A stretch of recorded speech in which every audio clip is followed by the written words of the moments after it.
Yangi yil oldi yana bir oshxonaviy bölümümüz o'z egasini topdi. Yana bir uy bekasini sovg'a oldi deb o'ylaymiz. Oshxonaviy bölümümüzning ranglari glянцевый, kashmir svetdan bo'ldi. Telani podсветкаларын qo'yib berganmiz. Stollari dub svet bo'lgan. Yog'och svetda. Akkuratni etib hamma narsalarni o'rnashtirib berganmiz. Udobni etib, bu yerda duxovka, ichida kotyullari bor, bu yerda xolodilnik, настольный gaz, moyka, tortma и kirmashin. Ortiqcha narsa o'z menimcha sig'maydi.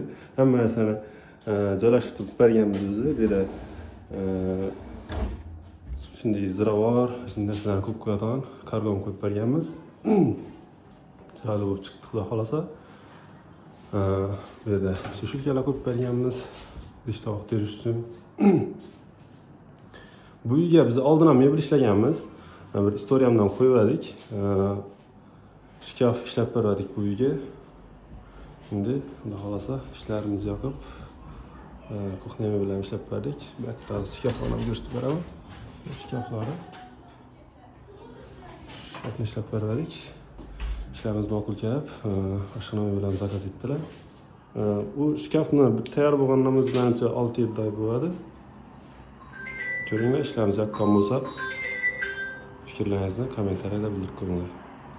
Hammaga rahmat, e'tiboringiz uchun.